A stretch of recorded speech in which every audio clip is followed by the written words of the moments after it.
Olá pessoal, espero que estejam bem. Vamos dar início à nossa aula de hoje, em que trataremos de combustíveis sólidos. Nossa aula ela está dividida entre aqueles combustíveis mais comuns, carvão mineral, carvão vegetal, a lenha. Falaremos um pouco da turfa, que é um tipo de combustível já não tão comum. Alguns resíduos orgânicos, que também podem ser utilizados como material sólido de combustíveis, e falaremos também de alguns processos que estão relacionados à necessidade de redução do volume dos combustíveis sólidos. Sabemos que os volumes grandes, eles são prejudiciais ao processo de combustão, uma vez que nós conseguimos reduzir estes volumes, nós temos um aproveitamento melhor do combustível, pois aumentamos a superfície de contato do combustível com o comburente. Isso favorece com que a combustão aconteça, uma vez que a gente se aproxima daquela condição de uma mistura rica em que existe o oxigênio, o comburente, portanto, em excesso. Falando especificamente do carvão mineral, ele é o combustível sólido quase que majoritariamente utilizada, né? Se nós relembrarmos lá das matrizes energéticas mundial e nacional, nós temos o carvão mineral figurando ali entre os principais combustíveis em quase todas as matrizes, né? Seja nos países mais desenvolvidos, menos desenvolvidos, no mundo como um todo, e até no Brasil ele tem uma presença importante. 65% das fontes de energia não renováveis corresponde aí ao carvão mineral e 85% dos combustíveis fósseis. No Brasil, especificamente, ele se concentra principalmente na região sul e em outras regiões do mundo ele está muito presente também. E a depender da localidade geográfica em que este carvão ele é extraído, existe diferença em sua composição química e, consequentemente, no seu poder calorífico. Portanto, a energia disponível, a energia oferecida pelo carvão durante a sua combustão, ela é diferente a depender de onde este carvão foi produzido lá nos primórdios da Terra e, portanto, onde ele foi extraído. A composição da matéria orgânica que compactada ali sob alta pressão, alta temperatura durante um longo tempo de exposição, ela determina a quantidade de energia que a gente consegue extrair deste carvão mineral. Portanto, a localidade geográfica ela tem uma influência importante neste carvão.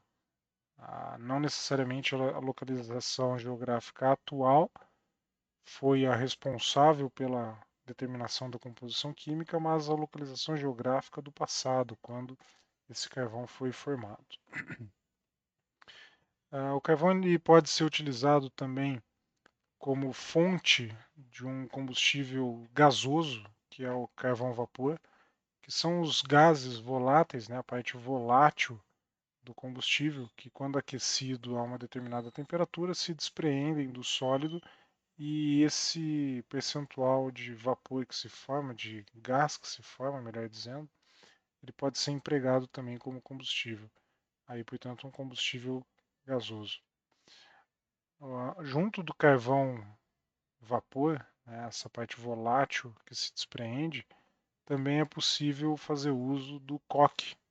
O coque de carvão metalúrgico, que é a parte sólida que permanece ali a partir do processo siderúrgico do carvão, ele é empregado na fabricação de ferro fundido, por exemplo. Tá? Como vantagens da utilização do carvão mineral, estão presentes aí a abundância no globo terrestre, não é à toa que é o principal combustível na imensa maioria dos países, as matrizes energéticas não nos deixam mentir, e possui alto poder calorífico.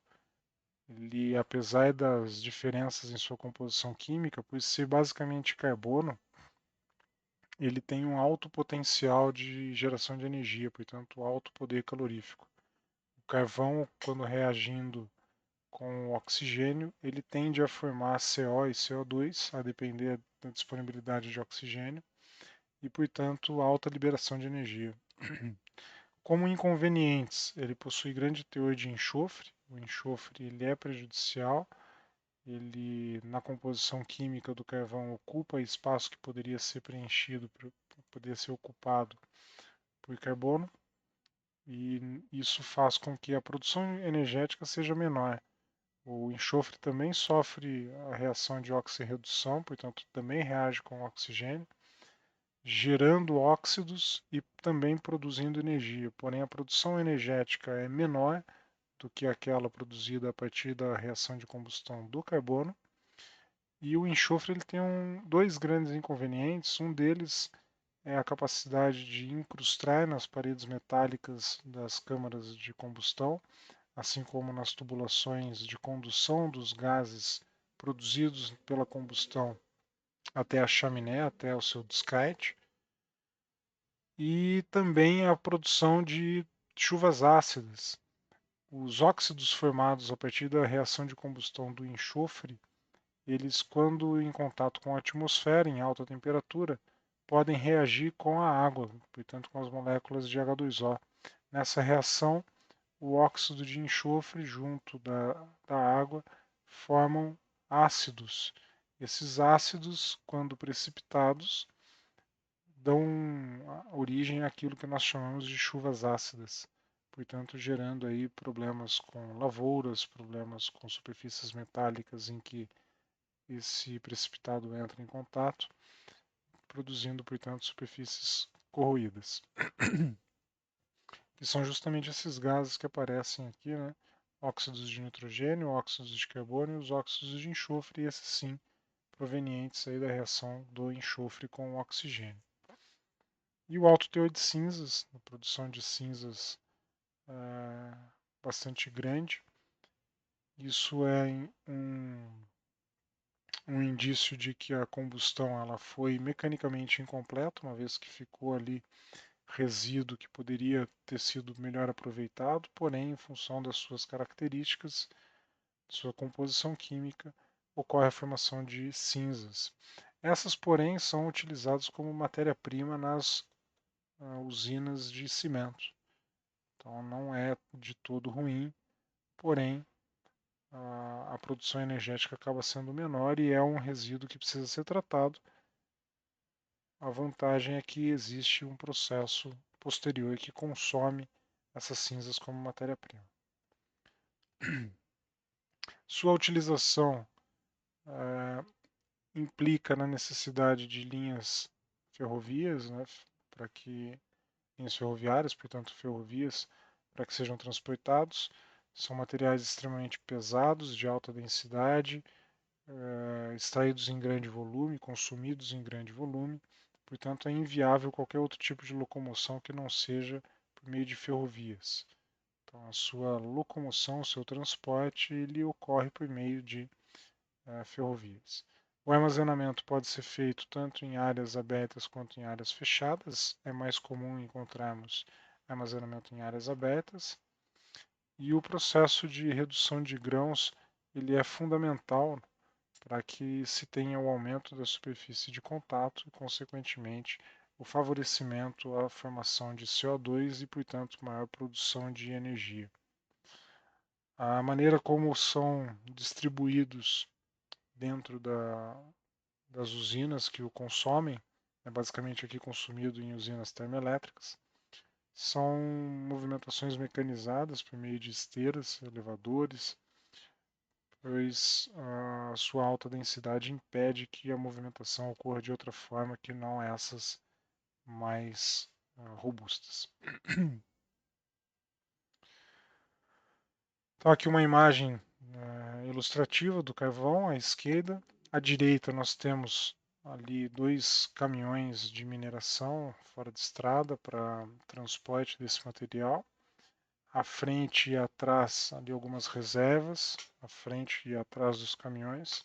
Notem a irregularidade, né, dos tamanhos dos grãos aqui acomodados nessas duas pilhas. diferente do que tem na imagem à esquerda, em que os tamanhos eles estão ali mais ou menos uniformemente distribuídos. E à direita aqui um sistema de esteira com transportador para fazer o armazenamento ali em grandes pilhas. Um dos equipamentos utilizados para a redução dos granulados, né, a redução do tamanho dos particulados dessas partículas de carvão, é justamente o britador rotativo, em que nós temos aqui a alimentação sendo feita pela parte superior.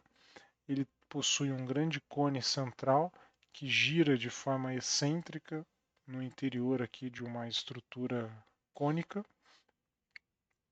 Então são dois cones invertidos.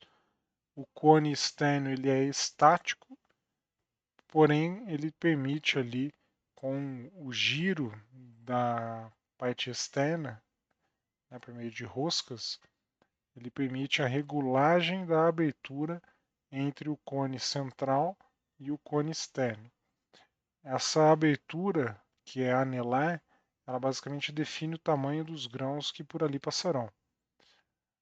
Essa regulagem ela é feita, portanto, por meio do ajuste da posição vertical dessa rosca externa em relação ao cone central.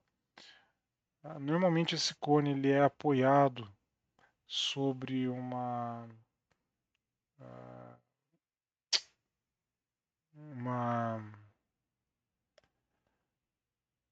uma camada de óleo, né? Um filme de óleo, que não é bem um filme, ali a gente tem um colchão, melhor dizendo, um colchão de óleo. Então atua ali embaixo basicamente como um cilindro, um atuador hidráulico, em que conforme esse óleo ele é pressurizado, a gente consegue elevar ou baixar a posição do cone central. Essa elevação ou abaixamento se dá em função da regulagem fina da abertura e também para permitir que eventualmente algum agregado que não deveria estar lá dentro, que tenha caído eventualmente junto das britas, possa ser liberado, portanto tenha passagem permitida com base ali nos ajustes da, do potencial hidráulico. Também atua como um amortecedor, de modo que não fique batendo o cone central em relação aos materiais particulados que estão sendo colocados e garante aí mais uma vez a homogeneização do dimensional daquilo que está passando pelo britador. Uma vista em corte, mostrando exatamente o equipamento. As superfícies dos corpos cônicos, tanto interno quanto externo, são intercambiáveis, então é elas que basicamente são ali os materiais de desgaste que, portanto, podem ser substituídos. Essa substituição ela se dá de forma pontual, portanto, somente essas superfícies, né, esses insertos, são substituídos, fazendo com que o custo de uma manutenção seja reduzido comparado a uma necessidade, por exemplo, de substituir todo o corpo central do cone ou do cone externo. Um outro tipo de equipamento utilizado para a redução da granulometria do carvão são os moedores de rolo. São dois rolos horizontais que possuem regulagem de abertura, normalmente hidráulico. Então, um rolo fixo, em que a, a queda do material pelo vão ali dos dois rolos não tem a capacidade de movimentar esse rolo, então ele é fixo.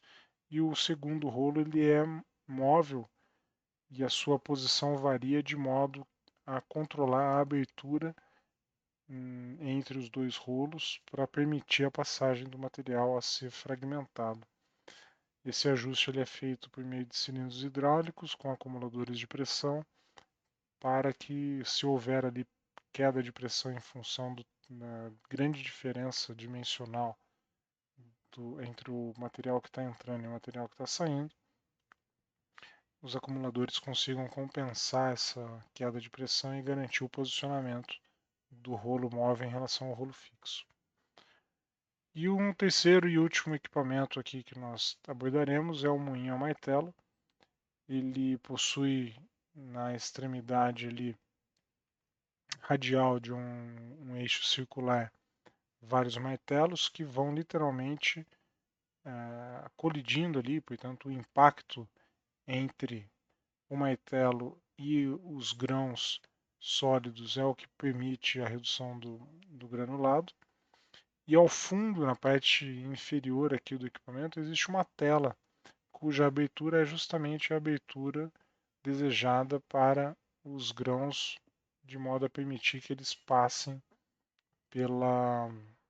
por essa tela quando atingirem aquele tamanho em que se busca. Temos o carvão vegetal como uma segunda alternativa aí para os combustíveis sólidos, produzido por meio da pirólise ou combustão incompleta da madeira. A madeira, a lenha, né, que é o próximo combustível que falaremos, é posta dentro de fornos. Esses fornos podem ser artesanais, de forma convencional, ou já industriais. Tem a grande vantagem de possuírem um percentual baixíssimo de enxofre, o que nos permite chamá-los de livres de enxofre. Um poder calorífico da ordem de 6.800 kcal por quilograma. Isso varia de acordo com a composição da lenha, ou seja, qual é a espécie que está sendo plantada e que, portanto, vai fornecer a lenha. Varia também de localidade geográfica e do clima. É uma matéria-prima abundante, pode ser fabricada, como eu mencionei, no interior de retortas, que são fornos convencionais bastante rudimentares, ou fornos contínuos, já fornos industriais. Não requer importação de matéria-prima, uma vez que no Brasil a gente tem essa matéria-prima em abundância, e é muito mais barato do que o carvão mineral.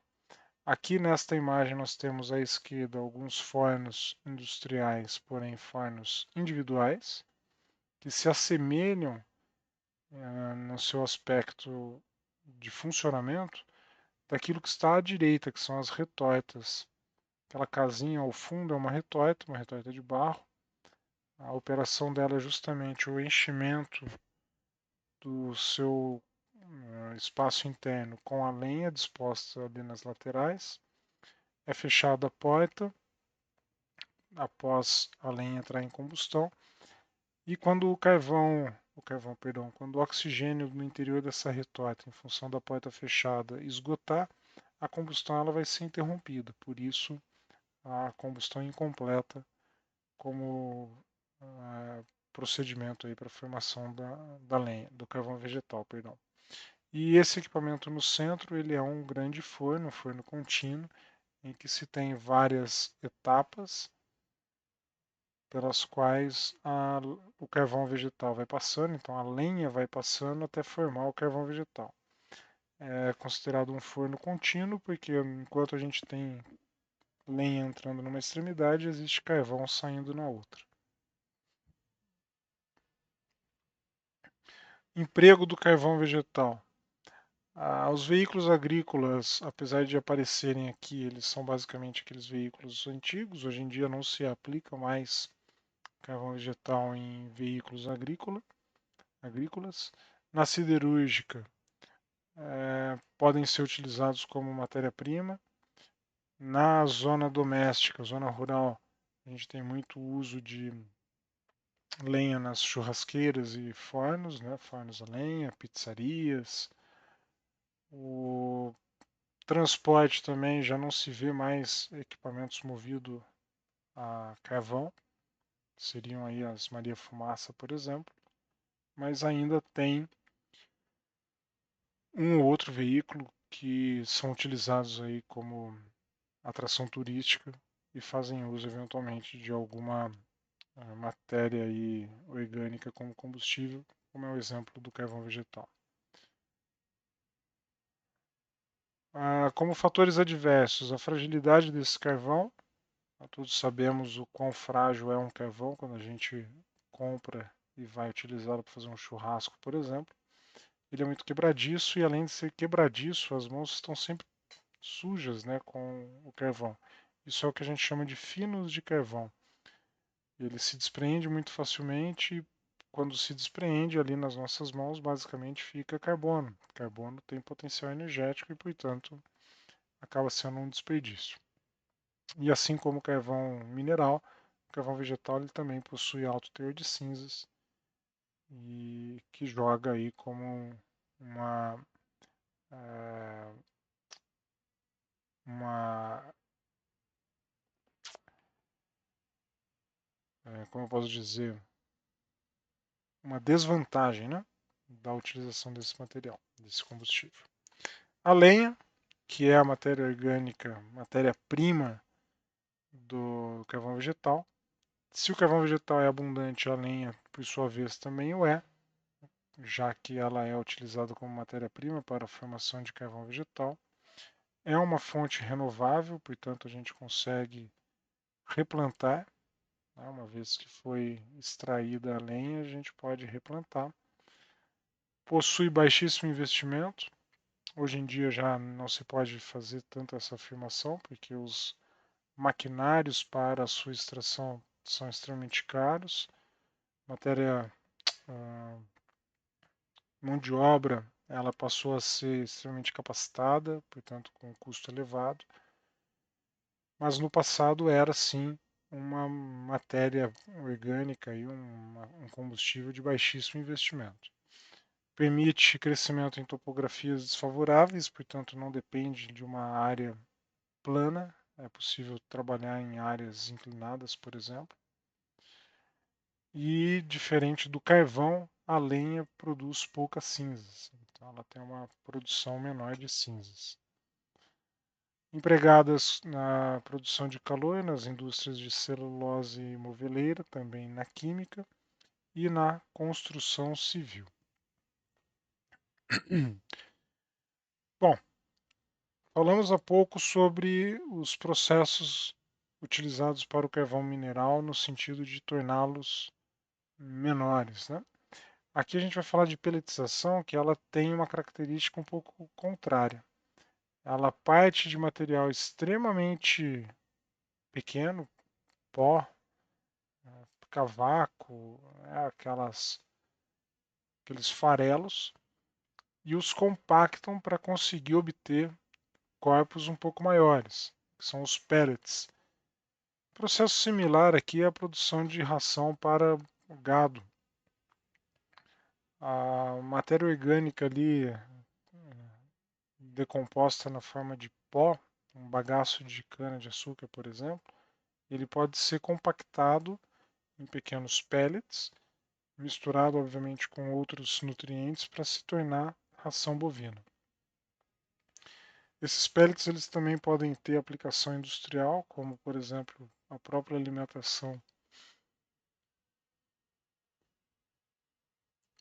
Uma caldeira pode eventualmente consumir pellets ao invés de consumir ah, o pó, né? Pensando aqui numa caldeira de leito fluidizado, quanto mais leve o material, melhor, porém, caldeiras convencionais, é interessante que tenha ali alguma massa adicional nesse material antes dele ir para o interior da caldeira. A turfa é um material orgânico também, menos comum, menos convencional. No nosso país está concentrado basicamente nos estados do sul. É um tipo de solo, vive em regiões alagadas, né? Então ele se desenvolve em regiões alagadas. Em Santa Catarina é muito comum a gente ter esse tipo de vegetação. Esse material ele precisa ser extraído do solo, portanto, se ele está no solo, eu preciso extraí-lo do solo. É uma maneira de praticar conservação ambiental, o, o, a presença das turfas, uma vez que existe vida crescendo ali embaixo das regiões alagadas. ela precisa necessariamente passar por um processo de redução de volume, porque como ela cresce em regiões alagadas, ela tem alto percentual de água. Portanto, é necessário que esse material passe por um processo de secagem para que a água seja reduzida e somente então ele possa ser utilizado como combustível efetivamente na produção e geração de calor. Resíduos orgânicos diversos, a gente tem como exemplo as biomassas, a cana-de-açúcar que nós já mencionamos, o arroz, o milho, todos eles são exemplos de matéria orgânica, biomassa, que pode ser empregada como combustível em caldeiras, por exemplo. Sofrem com a sazonalidade, a cana-de-açúcar, que é um exemplo muito comum e próximo a nós, a cana não é produzida o ano todo, a gente tem ainda, né, período de safra entre safra, a safra dura em média ali 8 meses e outros 4 como sendo período de entre safras. Isso caracteriza a sazonalidade, ou seja, só em uma determinada época do ano, durante um período do ano, em regiões específicas do globo terrestre, que é possível ter aquela vegetação, ter aquela produção, ter aquela biomassa, portanto.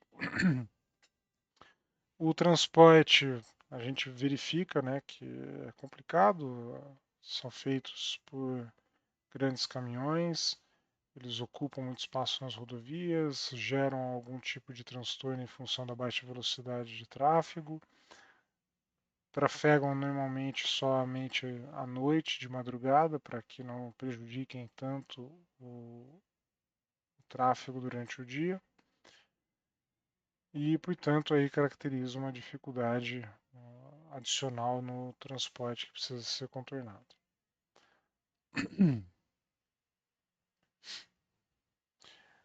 Mais um processo de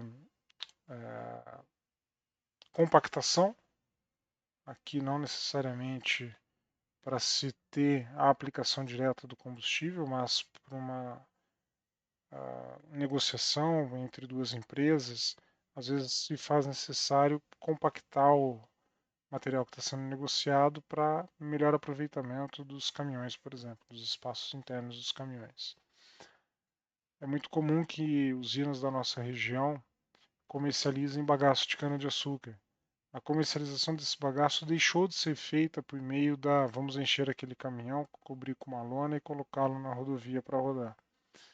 Esse tipo de aplicação gerava muitas perdas e, portanto, as empresas passaram a adotar outra metodologia. É muito comum, portanto, atualmente, que o bagaço da cana-de-açúcar, por exemplo, ou outras biomassas sejam compactadas em bags e não mais pellets.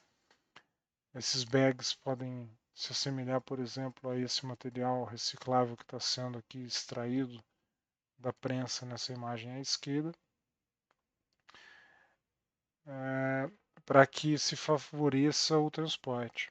Portanto, a aplicação de enfardadeiras, prensas enfardadeiras, nos combustíveis sólidos está basicamente relacionada ao favorecimento do transporte, do deslocamento entre uma unidade e outra, entre uma região e outra, entre uma empresa e outra.